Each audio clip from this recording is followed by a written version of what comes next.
Hey guys, so let's talk about your term paper. So you're going to be reading, and hopefully you already have read the Danish Way of Parenting book. If you have not finished reading that, then you really need to get on it. You are going to be writing about basically what is your response to this type of parenting? How does it compare to American parenting? How does it compare to how you were raised? Would you raise your kids this way? You're also going to be looking at an actual child and implementing some of these strategies with a real life child. You can decide which of the strategies in this book you want to implement and how you want to do it. However you want to do it is totally fine. I'll talk about some examples as we go. So let's go through the acronym. So the acronym in the book is PARENT. So the P in PARENT is for play. This is unstructured, unsupervised play. So sports does not count. If you put your child onto a soccer team, that doesn't count as free, unstructured play. And research has shown that this free play is really important to a child developing properly. If we look at, like, let's say a baby lion, we know that play is important for them to develop social skills and hunting skills and so on. We've done experiments on monkeys where we have deprived them of play, and when they grow up, they can't get along with other monkeys. They can't get into relationships with an opposite sex monkey. They have all sorts of emotional issues. And we are very similar to monkeys in how our brain works, and we are the same. We have to have this free play away from adults where we can make our own mistakes and come up with our own ideas without constantly being worried about an adult's reaction in order to develop appropriately.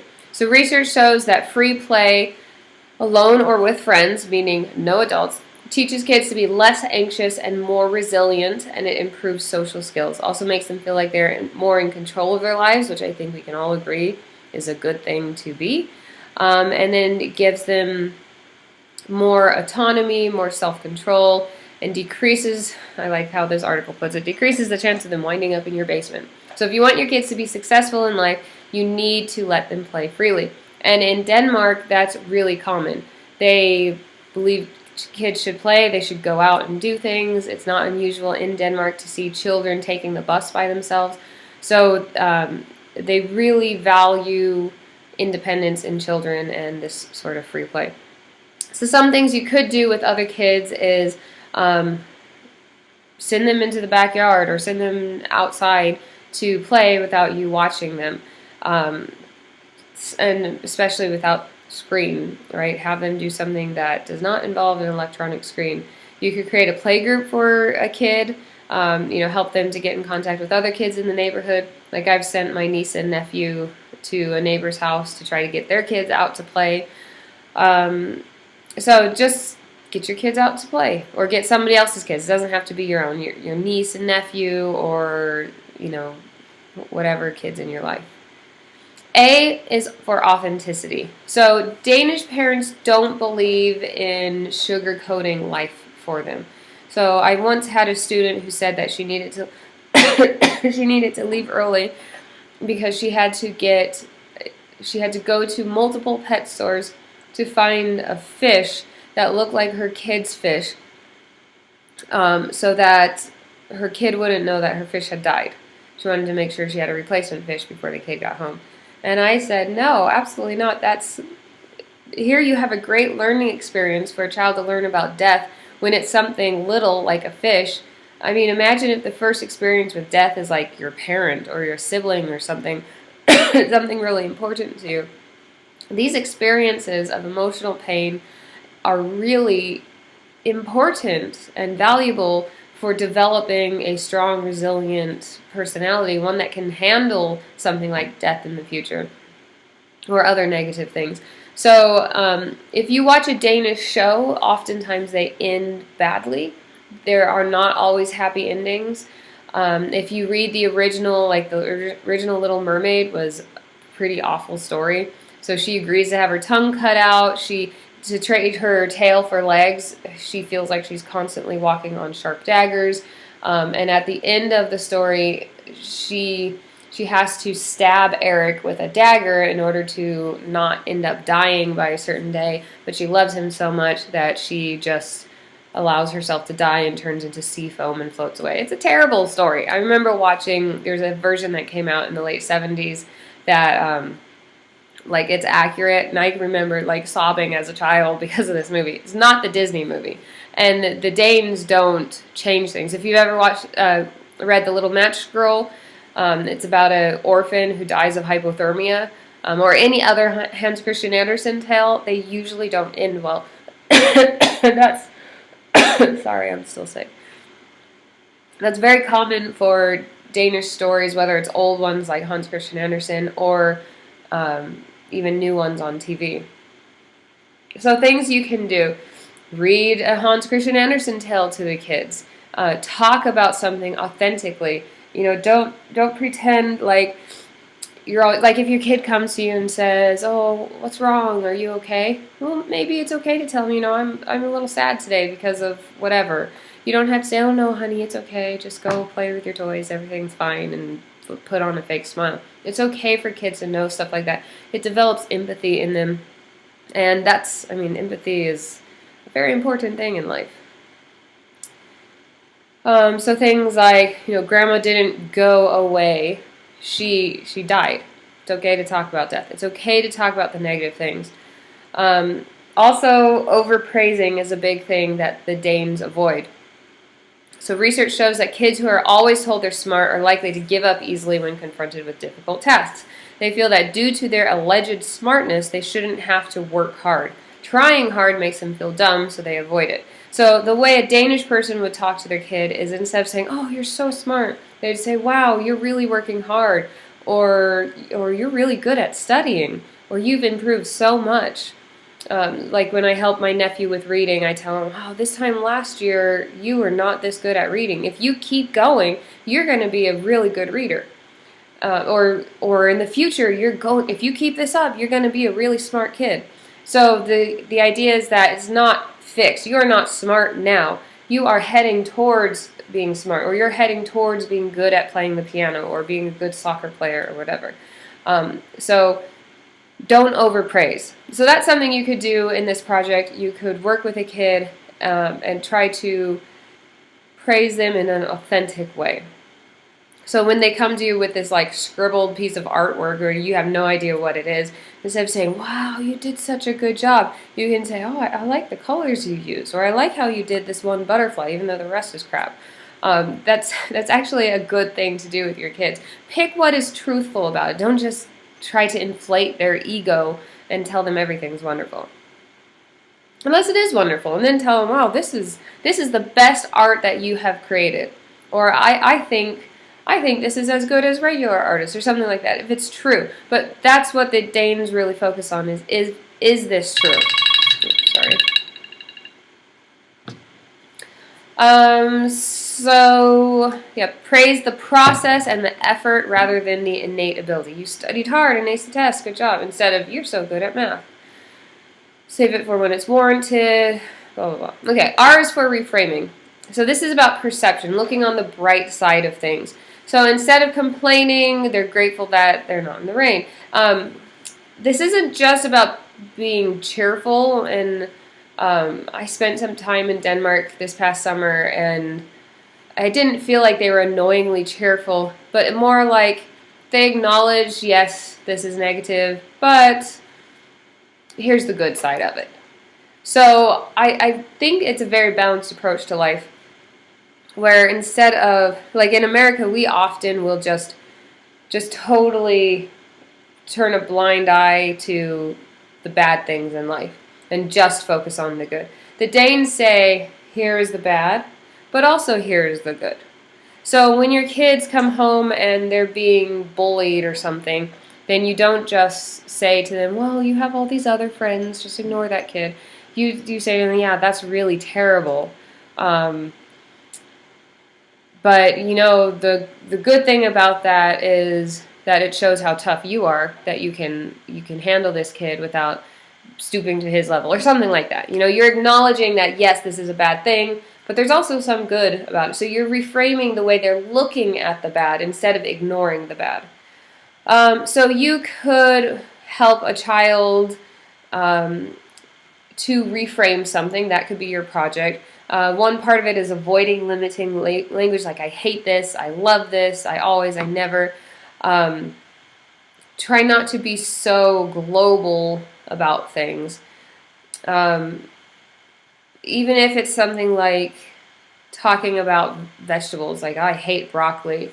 Instead of letting them say it so globally, you could say, well, don't say you hate broccoli, but maybe you don't like it as much as other vegetables. See how it's a very slight shift to it, and it's kind of saying the same thing, but it's sort of leaving an opening to possibilities. Okay, E is for empathy. So sympathy is you pity someone. Oh, I feel so bad for them that they're in that situation. Empathy is I understand what it's like to be in that situation. So really helping to develop empathy levels in children as well as ourselves is important. Studies have shown that empathy in Americans has dropped by 50% since the 90s, which is insane. No wonder all of these shootings are going on, because that means that we care half as much about people now as we did a few decades ago. Narcissism has risen, greediness has risen, caring about success over anything else, including happiness, has risen. In Denmark, empathy programs are part of the school curriculum. So you are required to learn about empathy, and there are programs in order to develop empathy in children. So you could do things, this project could be trying to help kids develop empathy. So, for instance, you could be driving down the road and you see a homeless person. And you could take that opportunity to say, what do you think it's like to not have a house? What do you think that man is feeling? What do you think? Do you think he has family? What do you think he does for Christmas? And try to help them to put themselves in that person's shoes. Or you could do it with emotions. Why do you think that woman is angry? Instead of that woman shouldn't have been angry, or she's such a jerk for being angry. So try to get them to think about these things. If a kid comes home and I'm being bullied, why do you think the bully is doing that? What do you think he feels when he bullies? And you can try to help them to see past just what's happening to them. That develops empathy. N is for no ultimatums.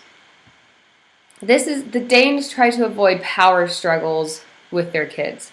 They don't generally say, like, do this or else. Instead, they try to take the time to communicate the reasoning behind why a child has to do something.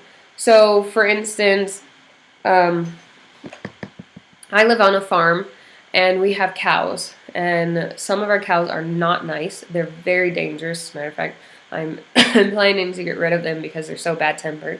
And we have little kids who live on my ranch. My niece and nephew live with me, and they're young, 6 years old, 6 and 8, 6 and 7, and so I took them out to the cows. And I talked to them, why don't we go in with the cows? Why don't we even try to pet these cows?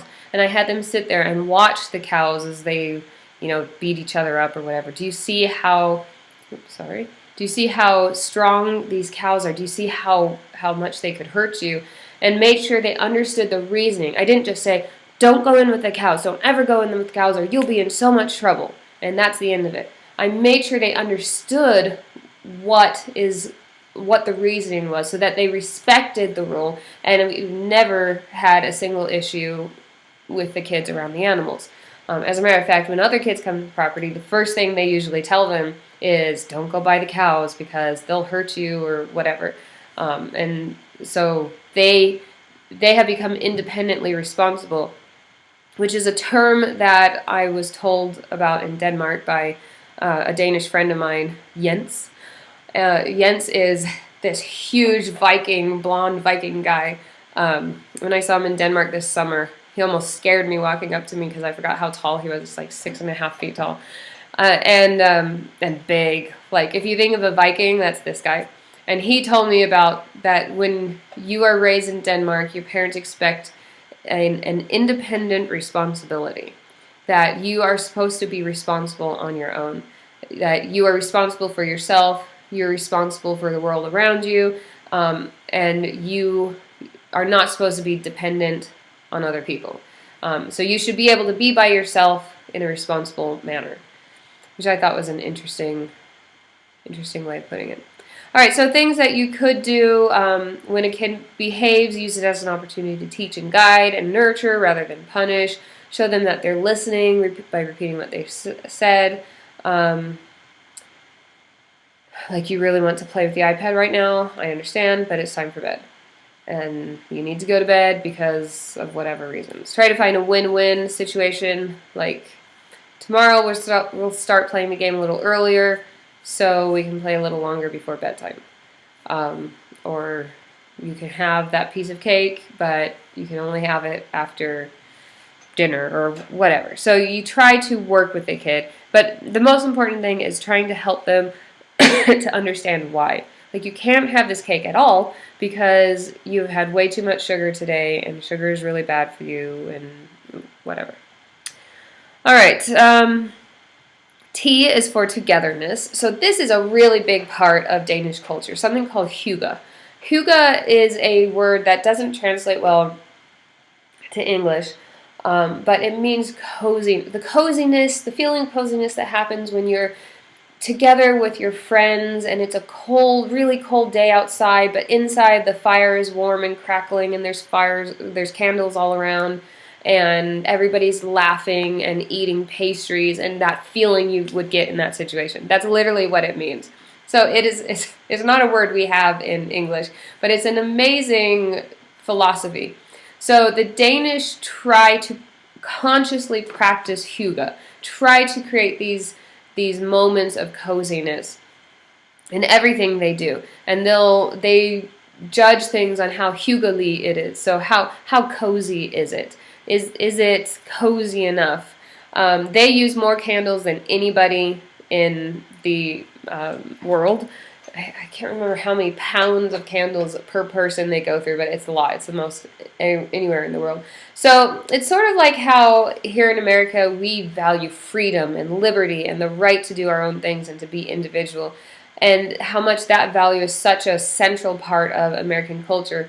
Coziness is a central part of Danish culture, which I love. I think that's an amazing value to have, and one that us Americans, I think, have sort of, like, we have coziness, but coziness just sort of happens. It's not something that we try to make happen. So I think that us Americans, it would probably be really nice for us to take that from Danish culture and try to consciously implement coziness. Whereas I think the Danes could probably do with a little bit more individualism, and they're hardworking, but they are hardworking, but the Danish tend to sort of be content with where they are in life, and things are good. Why should I try harder? So there's sort of, Americans, we do really good on our hard work and our effort and our determination, but we become unbalanced and we leave behind friends and family and so on. Like, plan a party, see who shows up to your party. It's a struggle to get people to RSVP, to show up if they've RSVP'd. That's a very American thing, unfortunately, especially I think in Southern California, where we sacrifice friends and family and personal time for work. And it's great that we are so dedicated and we work so hard because we accomplish great things like going to the moon. The Danish haven't gone to the moon. But then again, our families fall apart and empathy drops by 50% since the 90s, things like that. So we need a balance. Both countries, I think, could use a better balance. So don't think the Danes have everything set. They don't. But we could learn from each other. So what could you do? You could get cozy. You could buy some candles. You could play games. You could turn the TV off, turn the phones off, turn the iPads off, and spend some time together just trying to be cozy. And winter's coming. It's getting cold. It's the perfect time to try to implement some hygge in your life. All right. Did I do all of them? Yeah. Okay. Parent. Parent. So I did all of them. So what you're doing in your paper. Sorry, I'm dying here from this cold. I've been sick for literally a month now, and I can't kick this thing. I've even gone through an entire round of antibiotics. So your paper, 5 to 7 pages roughly. If it's a little more, a little less, as long as you answer everything well, that's fine. But there's a list of questions in the syllabus that will help you to try to figure out what you need to talk about in this paper. But you are going to basically be comparing Danish parenting to American parenting. You could talk about helicopter parenting, tiger parenting. If you don't know what those are, look them up. Do some research on EBSCO. I have the list to the VVC library on Blackboard for you. And you can find some papers about parenting. You can talk about the different styles of parenting: permissive, authoritative, authoritarian.